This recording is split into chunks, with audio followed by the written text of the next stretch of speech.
Um professor da universidade pública precisa vestir a máscara de Marcelo para conseguir alcançar o seu filho Fernando em Recife e fugir do país antes que a ditadura militar o alcance e picote a sua história, para se dizer o mínimo. Agente Secreto é o novo filme do cineasta Kleber Mendonça Filho, o mesmo por trás de sucessos como Bacurau e O Som ao Redor. Está prometendo ser um dos favoritos para indicação do Oscar após ganhar 2 prêmios no Festival de Cannes, o de melhor diretor e o de melhor ator. Então, sejam bem-vindos, nerds, bem-vindos ao Cofre Nerd. Eu sou Giovanni Zola e estou aqui para falar sobre Agente Secreto, o novo filme nacional que promete lançar o Brasil mais uma vez ao Oscar. Então, antes da gente começar a falar sobre esse filme que eu fui assistir a convite da Movicon Cinemas, Movicon sempre com a gente no melhor conforto, peço que vocês se inscrevam no canal, ativem o sininho, deixem o like nesse vídeo para que você possa continuar por dentro de todas as novidades, todas as críticas, todas as análises, todos os vídeos que estão aqui no Cofre Nerd, beleza? Não falamos só sobre nerdice, mas sim de cinema em geral. Aproveita que você tá aí e aperta o botão do hype, porque ele é muito importante para alavancar o nosso vídeo aqui nos indicados do YouTube. Wagner Moura dá vida ao refugiado Marcelo, que acaba de perder a sua esposa Fátima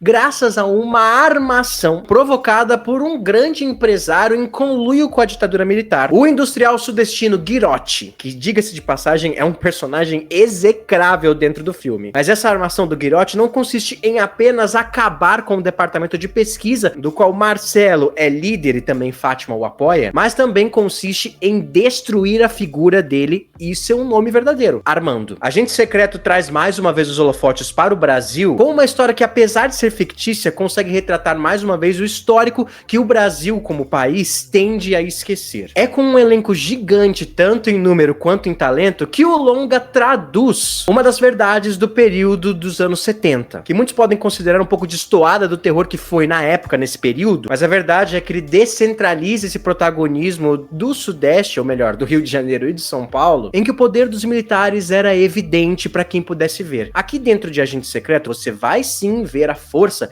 da ditadura militar, de todo esse fascismo imbuído dentro do governo brasileiro, mas você não vai ver militares de fato, não vai ver farda, não vai ver aquilo que a gente ficou acostumado em ver lá em Ainda Estou Aqui. Aqui o poder está em outro lugar. Nesse filme, o poder ele está como uma sombra, pairando pelo ambiente a todo momento, principalmente quando a gente percebe que em várias cenas, pelo menos no final delas, eles focalizam bem o retrato do presidente da época, Ernesto Geisel, que eu acredito que seja porque ficou um pouco difícil de enxergar ali, apesar de focalizar, é um pouco difícil de identificar, mostrando que o governo da ditadura ainda estava lá, ele ainda vigiava tudo. O Kleber, ele faz questão de escancarar a nossa arrogância, de achar que o terror só aconteceu do jeito que nós conhecemos e joga nossos olhares diretamente para o Nordeste, a fim de mostrar que a história também aconteceu lá e de uma forma diferente do que aconteceu aqui com a gente, onde o poder da tirania estava concentrado em mãos de figuras mesquinhas e sedentas por controle. O poder da ditadura militar colocada nas mãos de aliados ou figuras um pouco menores, tanto pela distância, mas também por essa mesma arrogância que eu falei. Em determinado momento, o personagem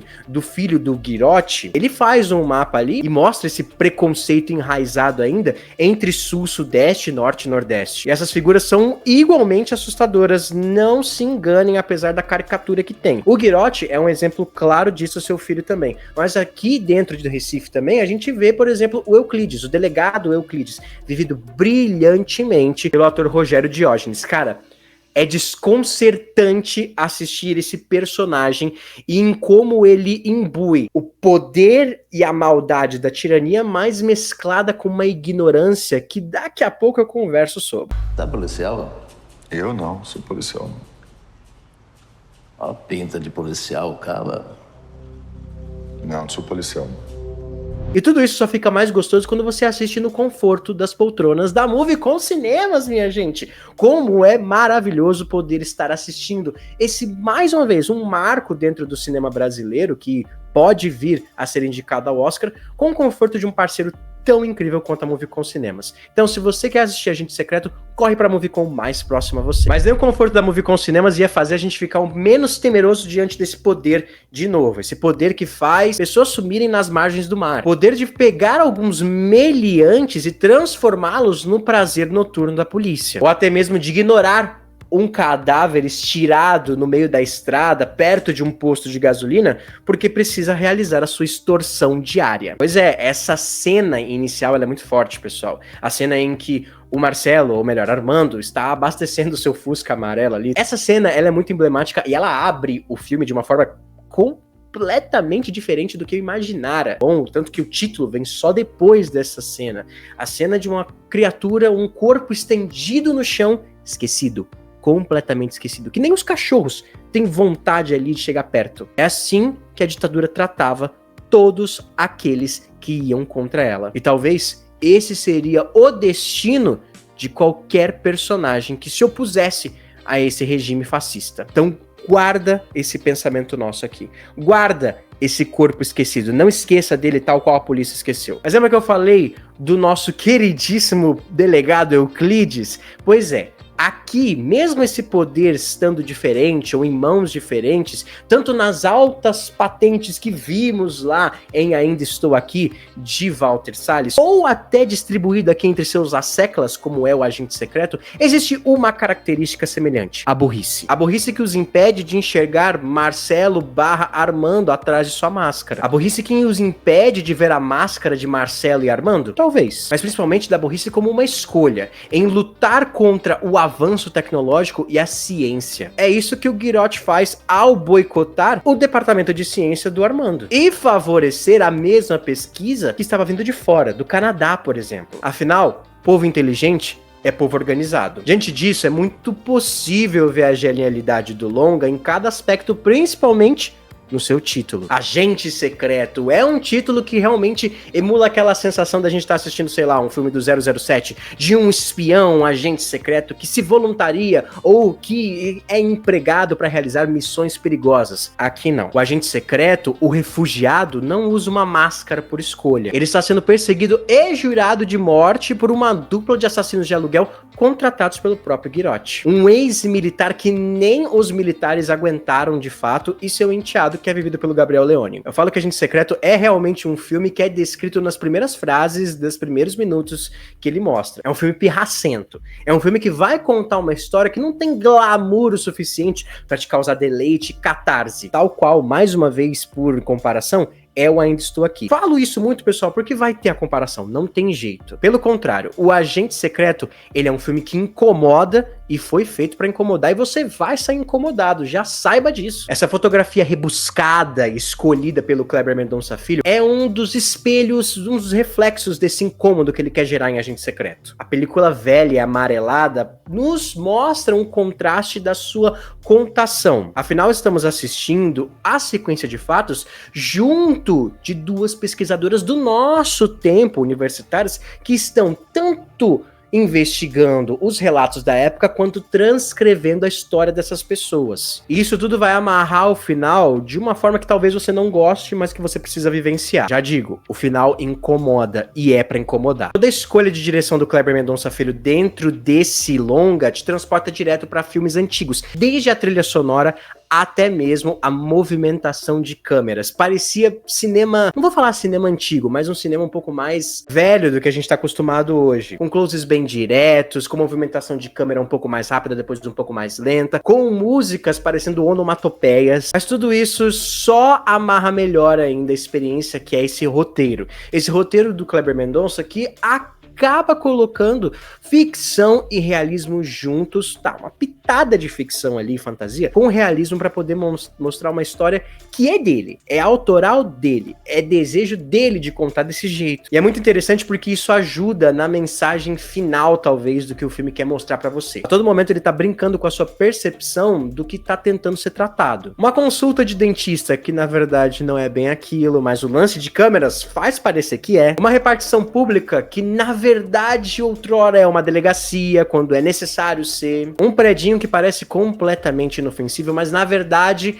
é o santuário colocado ali pela Dona Sebastiana, maravilhosa Dona Sebastiana, que Que atuação maravilhosa, Tânia Maria, cara. Que funciona, na verdade, como esse refúgio, então, para essas pessoas que estão sendo perseguidas pela ditadura militar. O filme, ele brinca com a sua percepção, porque, na verdade, é essa sensação que as pesquisadoras das quais a gente está acompanhando a história ali, em a investigação, conseguem perceber a história através de fragmentos selecionados pelos seus personagens. Uma fita que, de repente, pausa e depois volta, um documento que tem ali partes redatadas. O maior exemplo é a cena ali entre a Elsa e o Marcelo / Armando. A Elsa, personagem da Maria Fernanda Cândido, que está ali tentando tirar o Marcelo / Armando do país ali, antes que o Augusto e o Bob, que são os dois assassinos de aluguel, consigam encontrá-lo. Pra mim, o maior exemplo dessa brincadeira ali, da nossa percepção, da nossa brincadeira ali com a sua expectativa, é a cena do alfaiate alemão. Na cena, o Euclides, o delegado Euclides, leva o Marcelo, assim como seus outros dois meninos, filhos ali, de criação, etc., pra ver esse alfaiate alemão, que possui várias cicatrizes ali, em busca de reforçar o fascismo, por achar que ele é um soldado alemão que lutou, que faz a favor ali daquele fascismo, um soldado na Segunda Guerra Mundial, que na cabeça, então, do Euclides, que a gente já falou dessa ignorância ali, se você foi alemão, é lógico, você foi soldado fascista. Ele leva os meninos lá com orgulho, pra mostrar, olha, esse aqui é o cara que vocês têm que se espelhar. Só que ele não entende alemão. Então essa ignorância que eu já falei mais cedo, impede o Euclides de ver, na verdade, que o Hans, o alfaiate, é judeu. E suas cicatrizes, na verdade, foram ocasionadas pela tortura no Holocausto. Você talvez, ao assistir de começo essa cena, também tenha sido levado a acreditar tal qual Euclides. Porque talvez não percebeu ao início da cena o alfaiate mostrar um menorá, um candelabro de 7 braços, que é o símbolo do judaísmo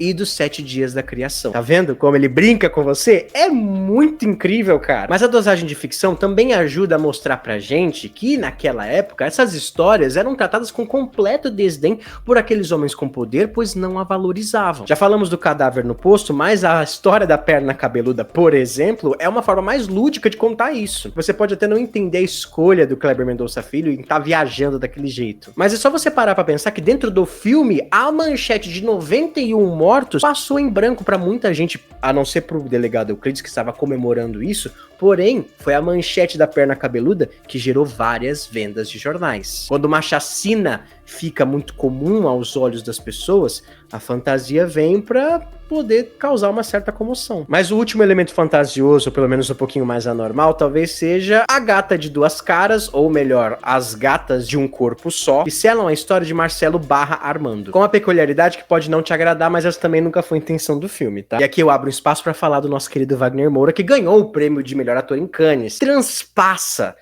de Marcelo pra Armando com uma suavidade, meus amigos, e também para um outro terceiro personagem que a gente deixa quieto porque é spoiler. Não sou uma pessoa violenta, mas esse cara, eu matava ele com um martelo. Com a mesma suavidade que a câmera transita ali pra mostrar as 2 caras da gata. Uma hora com um rosto só, outra hora com 2. É a dualidade de quem vive 2 vidas em um corpo só. Marcelo, Armando. Armando cansado de ser Marcelo. Armando despreparado para ser Marcelo. Um professor universitário que abomina a violência, completamente indefeso diante de um matador caba da peste ali, que foi contratado pelos seus matadores. Olha só como é. Os caras nem moral dão por terceirizar um serviço que já é terceirizado. Mas eles acabam se dando mal nisso. Isso tudo chega a matar quem não tá preparado. Talvez Marcelo não estivesse. Assim como muitas outras histórias naquela época, a de Armando é picotada e enterrada a 7 palmos. Talvez não a 7 palmos, que eu acho que eles não se dariam um trabalho ali. É assim que essa tirania tratava as pessoas. Uma história enterrada e picotada. Se o filme parece isso no final, é porque é. E cabe a nós entender ou não. Vejam bem o que eu vou falar. Pelo amor de Deus, não tomem minhas palavras da maneira errada. Nem todos têm uma conclusão como teve Rubens Paiva, que demorou muito tempo, mas teve. Muitas histórias na ditadura militar se encerraram com uma foto ou sequer foram encerradas, estão apenas desaparecidas. São um ponto de interrogação latente em muitas famílias. E nós, assim como as pesquisadoras do filme, ficamos ponderando qual seria o final da história. Kleber Mendonça Filho, em Um Agente Secreto, embui o filme completamente de todos os seus maneirismos e características, sem medo de agradar ou não aqueles que estão assistindo. Marquem minhas palavras, um filme não precisa te agradar, pessoal. A arte não precisa precisa dar a você o final que você espera. Se trata da mensagem que você precisa ouvir. E muitas vezes esse final pode sequer existir. Pessoal, eu gostei muito de Agente Secreto. É lógico, é muito diferente do que eu senti em Ainda Estou Aqui. Comparo isso porque muita gente já vão comparar, então já vou cortando esse intermediário, pessoal. É um filme que desagrada, é um filme que veio pra incomodar e me faz pensar a todo momento. Pensar e pensar o quão difícil é você tentar entender essas histórias que às vezes foram muito mais do que parecem. Eu acho sensacional. Kleber Mendonça Filho fez um filmaço que não é pra todo mundo e que eu entendo pessoas que não vão gostar, mas que você tem que entender a forma de contar uma história nem sempre é aquela mesma, beleza? Deixa aqui nos comentários se vocês gostaram ou não de Agente Secreto e quais são as suas expectativas para o Oscar. Olha, eu estou torcendo muito, mas eu acho que vai ser um pouco mais difícil do que a nossa última tentativa e vitória do Oscar, né? Ganhamos ali, Ainda Estou Aqui, no melhor filme internacional. Deixa aqui nos comentários o que vocês acharam da nossa crítica também. Muito obrigado por terem assistido até aqui e até a próxima, nerds. Fui!